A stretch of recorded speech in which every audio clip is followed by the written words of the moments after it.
ايه رأيكم في البيجامة دي؟ وكمان دي انا عملتها من دي.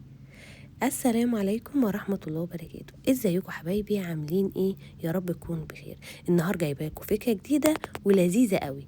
لو عندكم بيجامة قديمة مش طايقين شكلها، تعالوا نشوف مع بعض ازاي نحولها لستايل تحفة بكام حركة بسيطة ونرجعها جديدة واحلى كمان. احنا مش محتاجين تقفيل مصنع ولا حاجة، هو الفكرة ان احنا نظبطها علينا وتكون مريحة بالنسبة لنا في البيت ولذيذة، حتى لو هنعملها لطفل اصغر او لمقاس اقل مننا. البيجامة دي معانا كانت مفتوحة من الامام وطويلة ستايل شميز، طبعا ده مش مريح خالص في البيت، فابتدينا ان احنا نعدلها ونعدل البنطلون بتاعها بحيث ان هي تنفع شخص يكون اصغر شوية بس تكون مريحة وجميلة ولذيذة ومش مفتوحة وعملية في الاستخدام. فابتدينا ان احنا نفك الجزء الفوق ده اللي هو بيعتبر البلوزة، خدنا الظهر كله هنعمل منه الاساس بتاع البلوزة الجديدة بتاعتنا، وهنبتدي ان احنا ناخد الامامي ناخد جنب منه نعمل منه الطب الفوقاني اللي هيركب عليه الجزء اللي احنا قصيناه، وهناخد الجزء التاني نعمل منه الكم بتاع البلوزة البيجامة. هنا معانا القص على حسب القماش هو اللي بيحكمنا بالنسبة هيصفي معانا قماش، هيصفي معانا مقاسات قد ايه، وبنبتدي ان احنا نعمل المقاس عليه. حتى لو هيبقى كبير شوية على الشخص هنبتدي ان احنا نضيقه من جوه ونسيب الزيادة بحيث ان هي تنفعها فترة طويلة.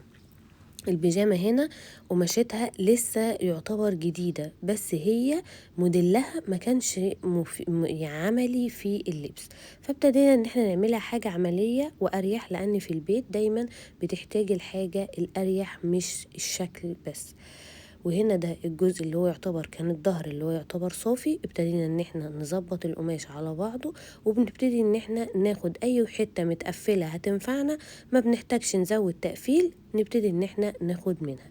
وهنا زي ما انتوا شايفين ببتدي اعمل علامات الخياطة اللي احنا هنشتغل عليها، وده هيكون بعد الخياطة الشكل النهائي. وبعد كده هنبتدي ان احنا نثبت قطعة قطعة زي ما انتوا شايفين كده ان انا بحددها لكم في الفيديو. دي الحاجات اللي احنا قصيناها، دول كانوا بجابتين زي ما كان ظاهر في اول الفيديو ببنطلوناتهم، حتى البنطلون كان واسع وطول كده، فابتدينا ان احنا نشيل الجزء اللي هو طول منه او زاد، وابتديت ان انا اقصه على قد المقاس بتاع البلوزة يكون متناسب مع الشخص اللي هتلبس، المقاس ده يكون متناسب مع مقاس البنطلون كمان. وابتدينا ان احنا نثبت الطب الفوقاني والكمام اللي هو نص كم بالنسبة لنا للبيجامة، وطلعنا الجزء الفوقاني. بعد كده هنجيب الجزء اللي تحت ده، هنعمل حلية بسيطة فيه ان احنا نعمل كشكشة بسيطة في وسط الطب من فوق.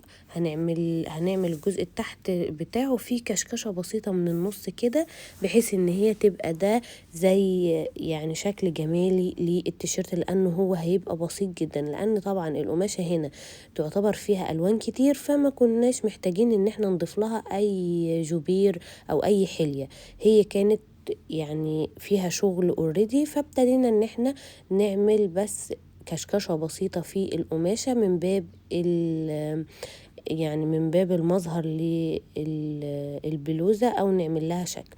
حتى هنا في الجزء الطب اللي فوق ده انا كنت ناوية ان انا اعمله بزرارين من فوق، بس حسيت ان احنا لو وسعنا شوية الطوق وتنينات تانية بسيطة هيبقى بالنسبة لنا ده كده عملي اكتر وافضل، ومش هنحتاج نرجع لحد بخلاف الخياطة بس. هنا الشغل يا جماعة بنقفله على حسب راحتنا، مش لازم يعني التقفيل يبقى أفضل حاجة. لو انت نفذتي نفس الأفكار دي أو اديتيها لحد جنبك عنده مكنة هيقدر ينفذلك نفس الفكرة، وصدقيني بعد ما تنفذيها هتحسي ان انت عندك قطعة جديدة اكنك لسه شارياها، هتحسي بالفرق زي ما انت هتشوفي معانا دلوقتي. انت شفتي القطعة في اول الفيديو، وهي دلوقتي هتبقى بيجامة تانية خالص بتصميم جديد اكنك لسه شارياه. انا عارفة ان اكيد كل واحدة فينا عندها في الدولاب بيجامة مش عارفة تعمل بيها ايه. جربوا الفكرة وقولولي عملتوا ايه في الكومنتات، ولو عجبكم الفيديو ياريت تعملوا لي لايك وشير مع اصحابكم، وما تنسوش تشتركوا وتفعلوا الجرس عشان تشوفوا كل جديد.